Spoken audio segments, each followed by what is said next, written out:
Hey guys, welcome back to the Midday Mumbles Podcast, episode 32. I'm Gage. I'm Isaac. And I'm Brody. And today we have a special guest, Eric Gullickson from WABI-TV5.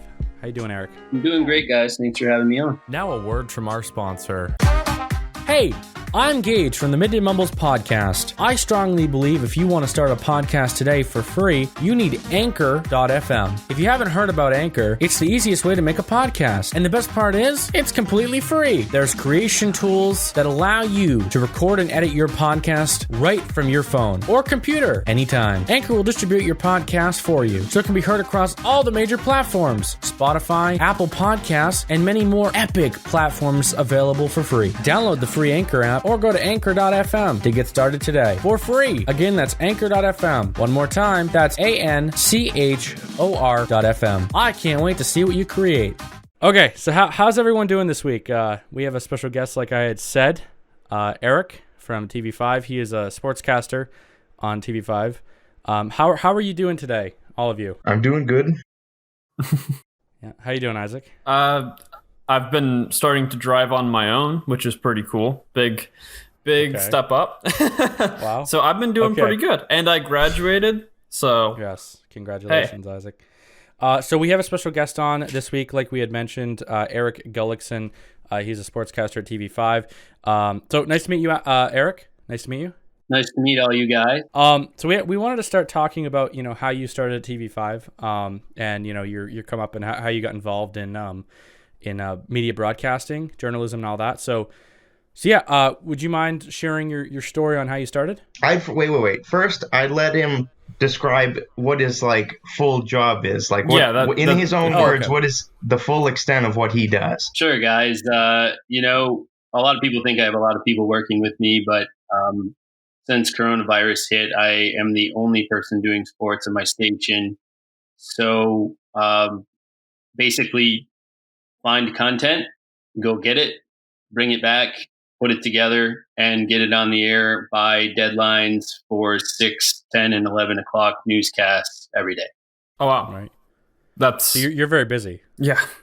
The pandemic kind of slowed everything down and made it about finding content more than there's so much content, trying to figure out what to go get. That is the most important thing for that day.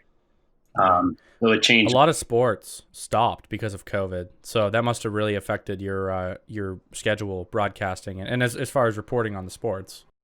Yeah, it became more about the people, which is what I try to do, is find people stories that can relate to everybody. So that kind of took over instead of what's going on in this league or high school sports or college sports or, even what's going on in New England with the Red Sox or Bruins or Celtics or Patriots.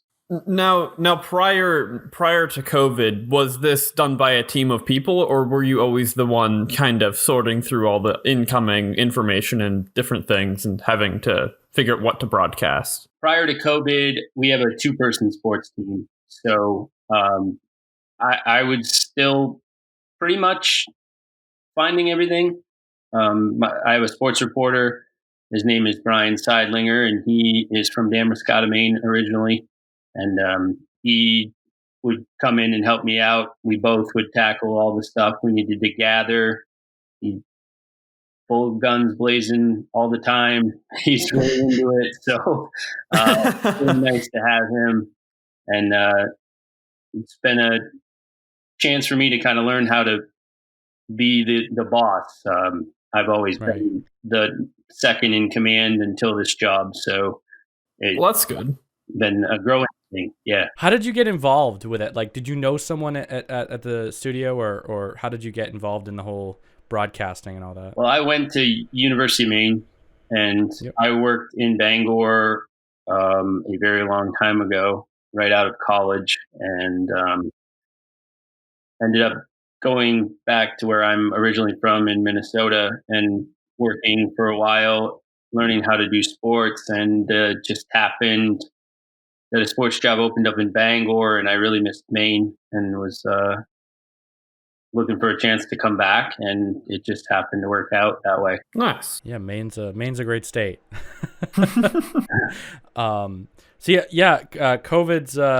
COVID's really affected a lot of people, including, news, as you had said, and all that. Just a question for you: how long do you think this whole thing is going to go on until sports start opening back up fully? Well, it sounds like they're going to try to open up next month, and in the major sports, around the world, they've already started, and it seems to be going okay. This week, pro soccer starts overseas, and that'll be a big test, I think, for the major sports here. Can they do it? Can they keep people, from coming down with this? And then if it works over there, then possibly the NBA and the NHL will be able to do what they plan to do. Well, that's nice. It's nice that you have, or that America has someone else doing all the figuring out for them in this one. I guess, that's one way to look at it. But also, everybody had it before us too. So we're just kind of following that trend. That's the way I see it, anyways. Right. We kind of followed, and now they've kind of cleared that. And I'm hopeful that we're going to be able to clear this too, and get somewhat back to being able to do what you want to do when you want to do it. You said you went to college for this job.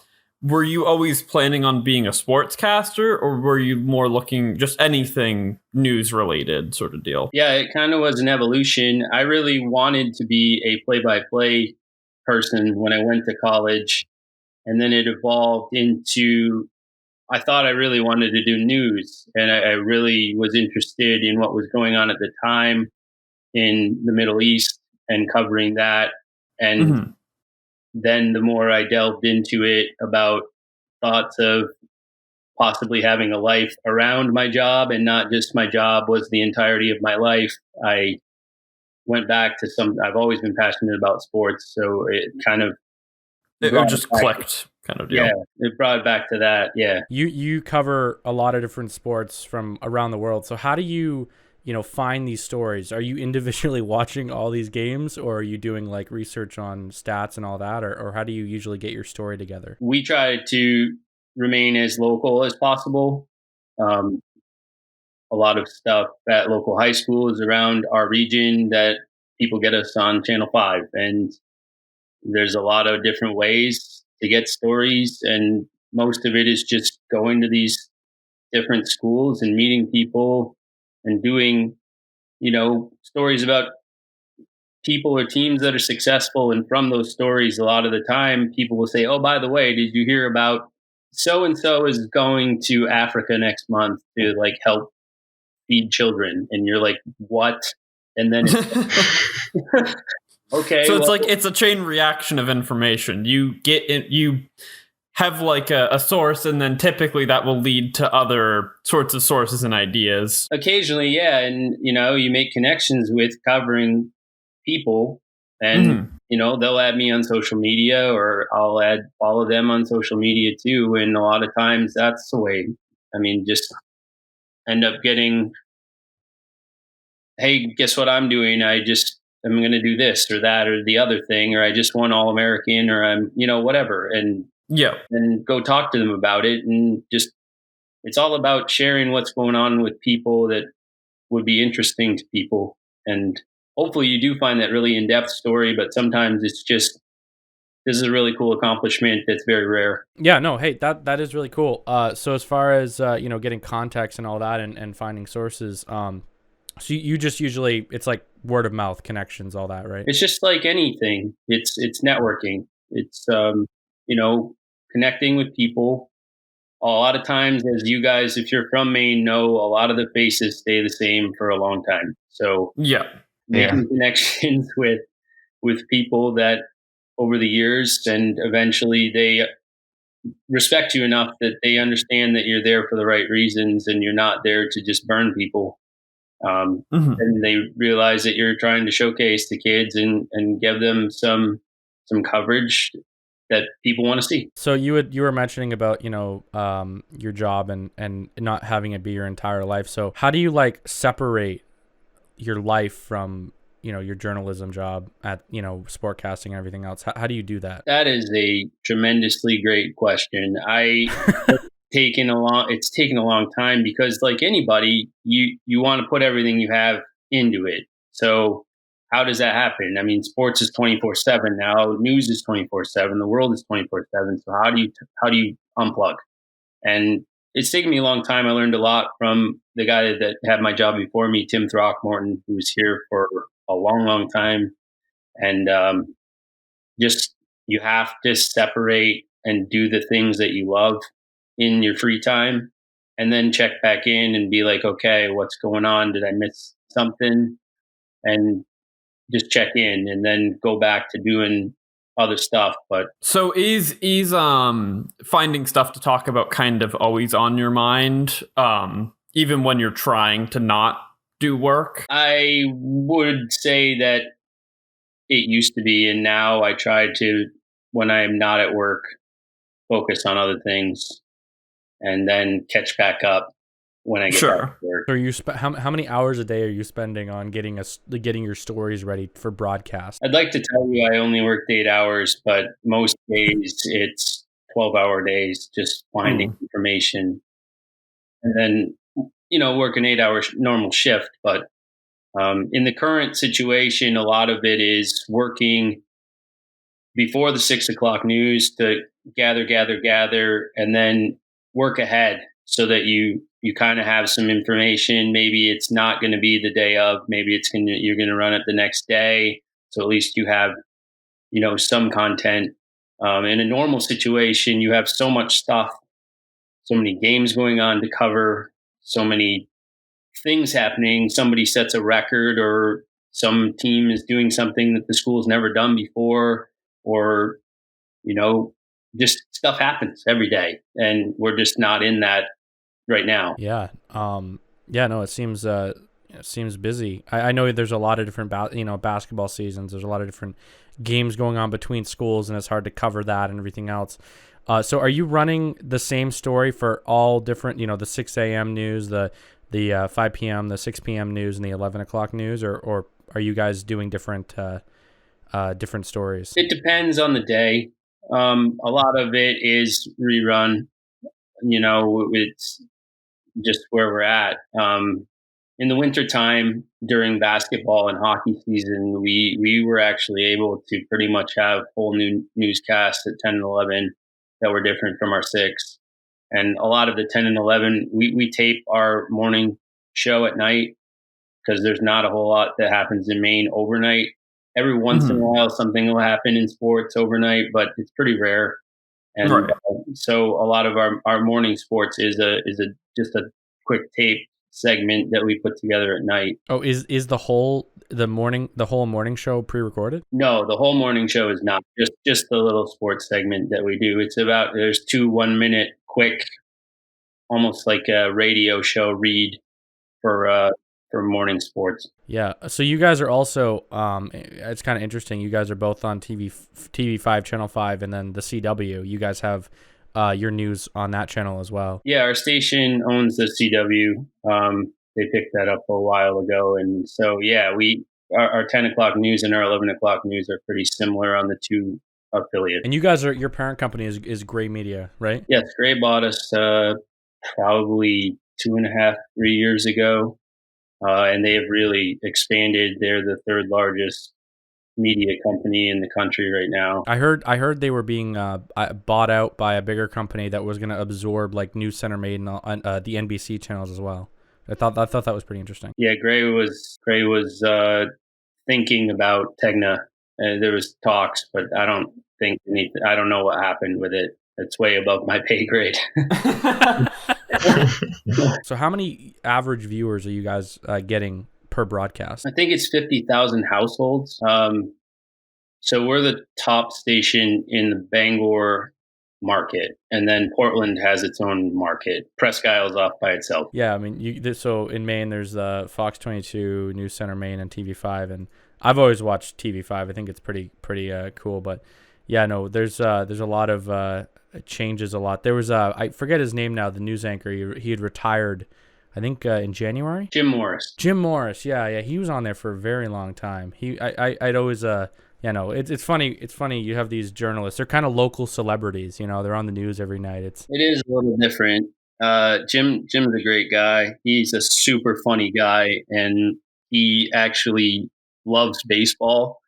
And I had to be careful with my times around him because I would talk baseball, and then we would be talking for like an hour, and then I would be in trouble trying to get stuff together. But he's definitely missed. Really a great guy, and I know a lot of people like to watch him on the news. It's a shame that he left. But have you ever had anyone come up to you and say, "Oh, that's Eric Gullickson from the TV"? Just my friends mess with me with that. Sometimes they'll be like, "Oh, Eric Gullickson, sports anchor, is here. Look at that." Hi.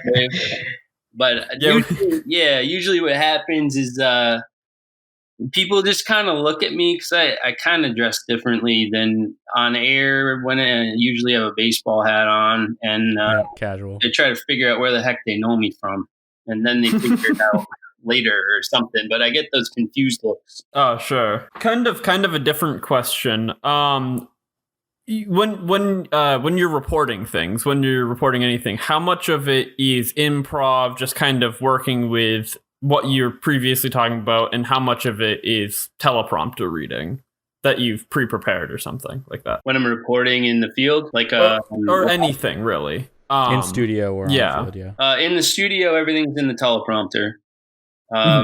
In the field, there are apps you can put on your phone to have that's basically a teleprompter, but it kind of looks weird because you're looking down at your phone the whole time. So sure. Most of that you try to memorize. And it would kind of look like a high school kid trying to talk in front of his class, and he has a bunch of note cards in his hands. That's exactly it. Yeah, you would look like that high school student for sure. Do you prefer the teleprompter, or do you prefer being fluent? And pulling it. You know what I mean? Yeah, I know what you mean. It's two different things. I don't really mind it in the field.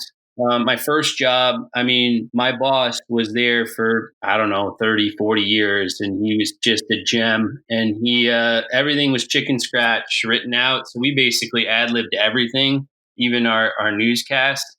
So, that's where I kind of learned to just kind of wing it. Yeah. That sounds like it really would kind of beat you into shape. Yeah. He was something else. He was a great guy, but it just depends. I've noticed that it's weird for me now to kind of do those reports when people are watching, because even though people are watching you on TV, there's not actual people there staring at you while you're trying to do stuff. So that sometimes takes a second to get reused to, like that kid in the front of the high school class. So as far as the studio goes, do they all use teleprompters, or how much of that is improv? Pretty much everything in studio is on a teleprompter. At least some portion of it is written out for people to read straight. Anything in the field, we just don't have the technology where we would have teleprompters on our cameras in the field. Some stations do. The major news networks, I believe, have reporter cameras with teleprompters on them to make it cleaner. It's just easier when you got something in front of you, because it doesn't put you on the spot as much. It seems more fluent, and people like that. But yeah, that's pretty cool. So how does I actually have a question about your how your station runs. So how do you guys flip-flop between CBS programming and TV5 programming? How does that all work? Oh, sure. Well, our local programming is our newscast. So we have slots each day through our master control in the back that switches it over for us. And then we go back to regular CBS programming, which we have a contract with them. Our station has a contract with CBS National to air all that stuff. And then, flip of a switch, it goes back to TV5 local news. So I get I should have been more specific, but as far as like advertising, so you'll be watching a CBS broadcast, and then there'll be a local ad, and then there'll be a national ad, and et cetera, et cetera. How does that all work? Is there someone in the booth Yes, constantly switching between them? Yes, there is. And it's not really switching between them. All of our commercial breaks are pre-programmed in. So we have national news national ads they sell, as well as local ads for various time slots, and everything is all kind of packaged, I guess is the way to say it. How does news get sorted? Like, obviously you guys will report all local news, but how much of what you guys report national news? You guys sort of sort information, right? Yeah. Like, you guys will have some national news that you report on. How does that work? We have national news feeds that we get from. We subscribe to both CNN, the Associated Press, and we also subscribe to the CBS News Path feed. So they'll send down stories, or they'll request stories from us if we have a big enough. Like Donald Trump was in Maine yesterday. We send all of that stuff to CBS National and also CNN. And also our Gray National has its own thing for all the Gray television stations, that if they wanted to access that stuff, then they could run that. So you have your affiliate channels. Do you share stories and footage from other news outlets, like local news outlets as well? Yeah, we actually, us and the Presque Isle station are both owned by Gray. So we've had that connection with them for as long as I've been here. And we also have a sister, I guess you'd call it like a broadcast partner, with WMTW in Portland, Channel 8. Because News Center went statewide, everyone had to kind of figure out how to compete with that.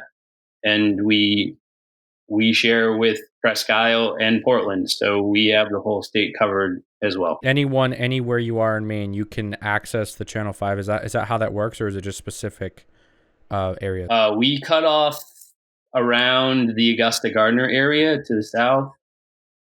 We go 2 hours east and west, and we go up to Aroostook County border, but Presque Isle is on in Aroostook County. Our CW station does go up to all the way up to Fort Kent and Madawaska, but Portland kind of takes from Augusta area south. Now a word from our sponsor. Hey, I'm Gage from the Midday Mumbles Podcast. I strongly believe if you want to start a podcast today for free, you need Anchor.fm. If you haven't heard about Anchor, it's the easiest way to make a podcast. And the best part is, it's completely free. There's creation tools that allow you to record and edit your podcast right from your phone or computer anytime. Anchor will distribute your podcast for you, so it can be heard across all the major platforms: Spotify, Apple Podcasts, and many more epic platforms available for free. Download the free Anchor app or go to Anchor.fm to get started today for free. Again, that's Anchor.fm. One more time, that's ANCHOR.fm. I can't wait to see what you create. A lot of entertainment, a lot of viewership has switched to more online things. Do you feel, or have you noticed a feeling of pressure in your stations from the big shift to everything being digital? Or do you not think that's really going to affect your guys' station? It won't really affect us, but at the same time, we've made a huge push to be more digital and be more interactive with social media and our website, to just it's really changed the way that I have to do my job and be more instant in everything, because that's what people expect now. Yeah, so much is switching over to YouTube, for instance. You have small news companies like the Young Turks and Steven Crowder, and those individual, the Daily Wire and companies like that, who post their clips directly to YouTube and their stories. Has that hurt you guys in any sense? I'm not sure that it has, because we're such a rural, small Maine place. And we are completely local for the most part. I mean, we will show some national stories, but we do have the nightly national news. For the most part, we're very, very local, and one of the stations in Bangor is probably, or the newspapers in this region are the only places you're probably going to find the stuff we cover. So News Center Maine went fully statewide. What does that exactly mean? They broadcast from they even go into New Hampshire, but they broadcast covering the whole state. So you guys have a contract with CBS, obviously. Is that like always going to be a thing, or like is that continued, or how does that work? Do you guys have like a 20-year contract, or is it like a few years at a time? I know that they have to renew it because they had to do it while I was here, and it was quite a battle that my old general manager was pretty stressed out about coming up with the money to do that. I don't know the term of it. I think it's by 5 or 10 years, but I'm not entirely sure. But it's a recurring thing where they have negotiations to keep connected. Yeah. As long as I've watched it, it's always been CBS. So I didn't realize that they had any sort of, deals with that. But I mean, I know that, the other channels is NBC. So it'd be pretty weird to have 2 NBC channels or whatever. I don't know. That's just, I don't know. But it's pretty cool. It's pretty cool stuff. I think that once Gray took over our company, I don't think we're worried about being able to stay a CBS affiliate going forward. How was it like switching over to Gray Media? Like, what was their interest in the local stations? They are interested in getting the top stations in as many markets as they can possibly have. Has it affected you guys, the way you worked? Do they have any creative problems as far as like running the news? Do they have a lot of say in how it works? They have given some input on things that work in markets similar to ours, but a lot of it is kind of letting us go, and they see that we're successful, and they'll offer tips that they learn, because we have markets that are in major cities too, and stuff that's working there might transcend to ours. So it's been different because we came from a company that owned 2 stations in the country, and then we moved to one that I think they're up over 100 stations now. Last time I checked. So Gray Media's goal is just to kind of become a news center conglomerate sort of deal, just to acquire stations and grow to be a bigger company. They want to be the media news leader is the goal. I mean, that's what is set out, and it's to be the best. And they decided that if they're able to acquire stations that are the best, that they can move closer to that goal. That's pretty cool that they, I don't know. It's pretty cool to think that, small local news stations are owned by big companies like that. That's pretty interesting. I mean, I think that's cool. Who owned you guys before Gray Media? It was Diversified Communications, which they originally were like a trade show company, and they happened to purchase a couple of TV stations, and it worked out that we made them a lot of money so that they could keep going around the country and having their trade shows. How do you just get into the buying a news station? Yeah. Thing? That's kinda, I'm just going to buy a station. It was the 50s. So, I think we started in the 50s, and we had our 60th anniversary a few years ago. It just is... It just was, hey, TV could be a thing. And then people were like, yeah, let's try this. And so they did. Yeah. Isn't it interesting how things started out? You guys turned, like you said, 60. They did I don't know if this was the 50th anniversary or the 60th, but they sold these DVDs of old advertisements that they used to play. Yeah. From like the 80s. Yeah. And I bought it, and I have it. It's very cool to watch them because they're just so old. Yeah. The archives are incredible. Finding some of the old stuff. And I really appreciate him because like Rock was there for so long, and Jim and Chris Ewing, who's still our meteorologist, just seeing them when they were like my age and younger, like way back in the 80s, was like just amazing.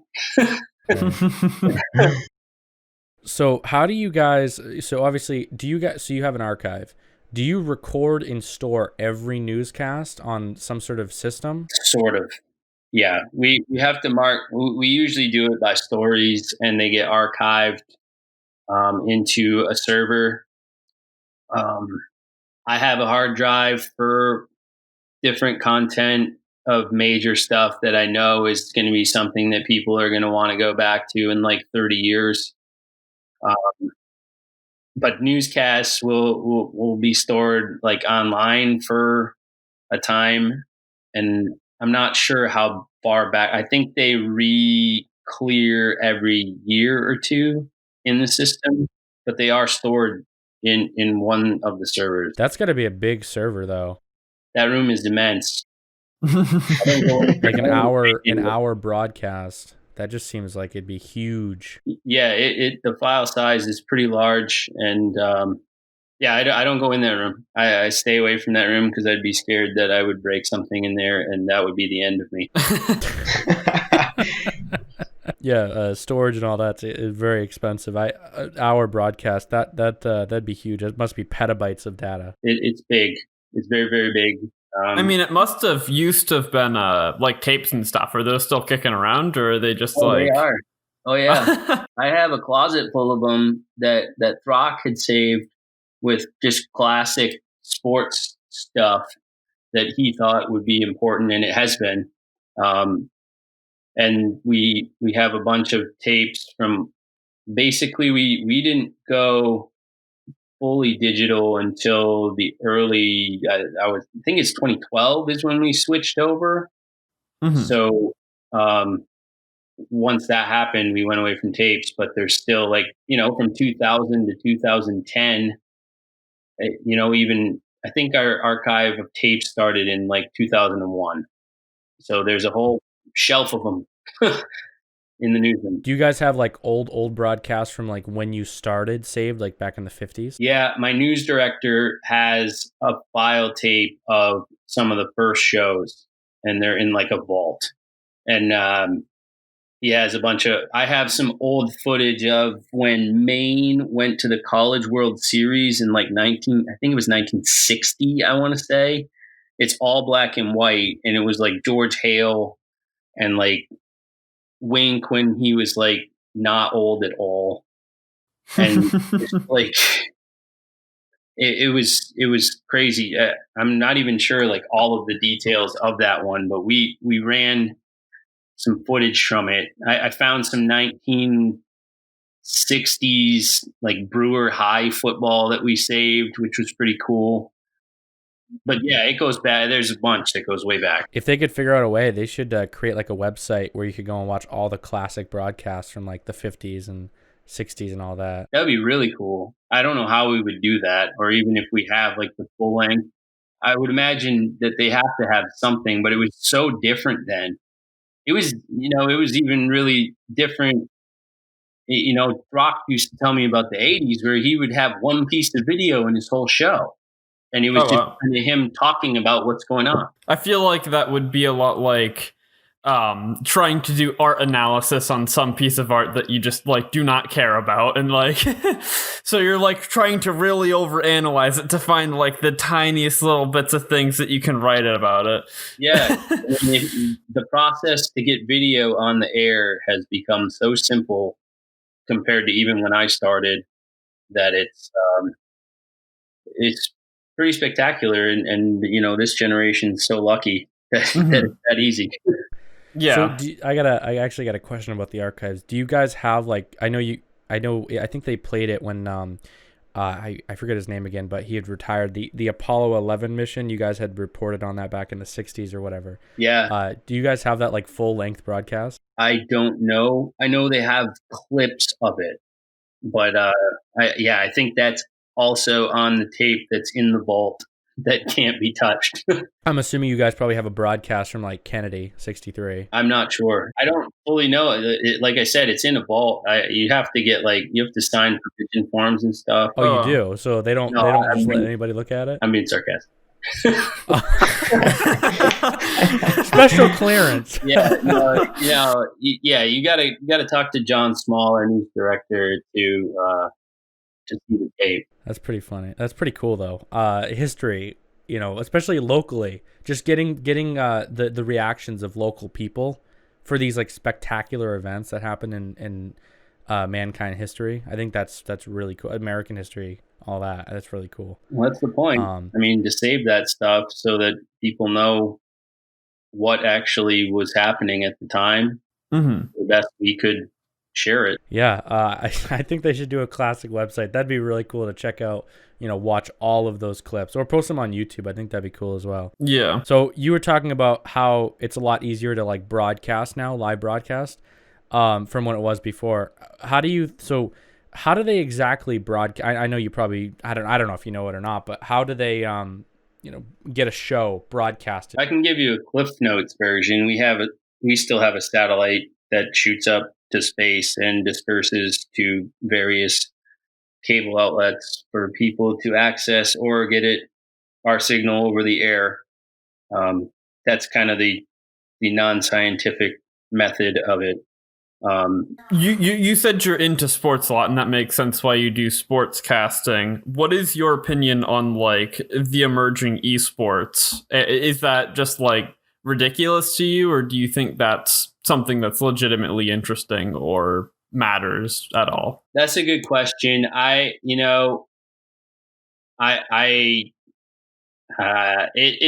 weird to me. I see it as a competition, so I can get that, and it allows people to learn some of the values of sports. Initially, I was pretty anti, and then some of the guys that are much younger than me that work over at like Channel 7 kind of explained to me some of it, and I've talked to the NPA about adding it, so they're adding that as a high school sport in the fall. And I think any chance that allows people to come together for a common goal and learn how to, even if it's individual, they're working for a team. It teaches a lot of those values that are very important as you guys, or as anyone goes through their daily life. It's pretty amazing though. Like, people wouldn't imagine this. I mean, it's debated if it's a sport or not. I read somewhere that they're going to have it in the Olympics or something, some sort of competition. That is a little bit silly. Well, okay. But it's pretty cool to hear that like these people, the video game industry and like, the Call of Duty World Championships, these young people are winning $10 million cash prizes. It's like, what the hell, how did this happen, Yeah, well, I mean, video games is a billions and billions of dollar industry now, and it is a way, that people can compete, and now it's so connected through the internet that you can connect that way. It's just a different way of thinking about it. Yeah. So how do other people at the station, what do other people at the station think about that? Have you guys ever had conversations about doing full segments of it, on your channel and all that? I've run a couple stories because Thomas College has a team, and they're adding teams at high schools around here for the MPA to have it as a sport. And they are kind of on the fence. They kind of gave me some looks when I ran those in my sportscast. So I actually had a question, turning the wheels here back. So do you guys broadcast your news to your website? Can you like go online and watch the broadcast live? Yeah, we have a live stream of all of our shows. There's just a button on the top of our webpage that you can click on and hit play, and it's a live stream news, and it'll update with each show. So do you guys get a lot of people watching it from the internet, or is it majority just from TVs? I think that it's a little bit of both. I think a lot of the time the live stream is people that missed our news or missed something they wanted to see on our news. But also, like, some of us are from away, and it's a good way for our parents back home to be able to watch what we're doing. A lot of the traditional way of looking at news broadcasts and all that is like a lot of traditional, back in the, people watch TV and everything else. Nowadays, the newer generations are more into the internet and everything else, watching YouTube clips and stuff on Facebook, etc. So I think that's always pretty cool when a company, makes strides to go digital. I think that's pretty cool, especially locally. So like you said, so people away can hear what's going on. So do you guys use the same system to broadcast on the internet, or is it like a totally different thing? I think we use SyncBack to capture and stream our news. At least that's how it was explained to me. I'm not really involved with that. That's our engineers, but yeah, it's a thing. It's something that I think a lot about because of what we were talking about earlier with the instant news, and like you were saying with YouTube and even Facebook Live. Just everything is instant now. It might come to a point where we have to figure out how to do it differently, where we just kind of do a cut in here and there of a 5-minute little blip in the middle of each hour or something. So how many people does it take to assemble an entire news broadcast at Channel 5? We have a lot of people. I think we probably have 20, 25 people that work different hours of the day. We have different shifts. Our morning crew gets in our producers for the morning get in when I'm going home at midnight and work through the morning, and our morning news anchors get in at 3 a.m.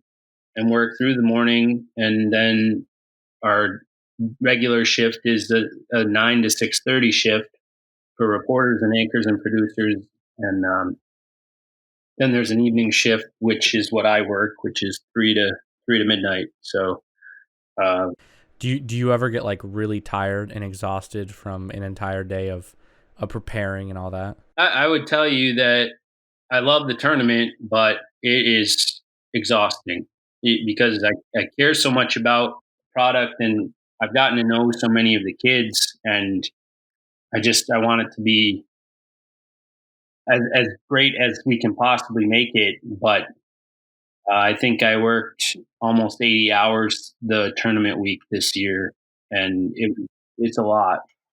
Yeah, that's crazy. That's mad. Especially putting it into all that. So how much time are you spending like driving to these tournaments? Is that a lot of time? No, not so much driving. It's the amount of time that you're there, and the amount of we just it's such a big deal here in Maine that we put a lot of effort into it. We have it in every show. We try to be live as much as we can, and it's going to continue to, develop, and everything's fluid, and learning how to just continue to grow with modern expectations of, like I've been saying, instant. Everything's got to be quicker. Do you think the ratio of like how impactful or insignificant your segments are has gone down over time, while maybe your dedication or the amount of time you have to spend doing or reporting has gone up over time? Do you think they have a correlation? No, I don't know. I think, yeah, maybe like not really since I've been working. I think before me, everyone just tuned to the news. So I see that you're saying that way, where, everyone got their news only from the local news at night, versus now where it's pretty readily available throughout the They might expect you local guys to do, more. They definitely expect us to do more with less. I think that's the right everywhere. Because it seems like you're trying to make that point, and I'm I see that. Yeah, I mean, I want our coverage to be what people want. I mean, at the end of the day, I work for the people of Maine to inform them what's going on. That's my job, and it's what they want to know. So I got to figure out what that is and deliver it the way that they want to get it. And the way I see it is I work for the people that watch our station. Right. That's pretty cool. That's a good way to put it. Now a word from our sponsor.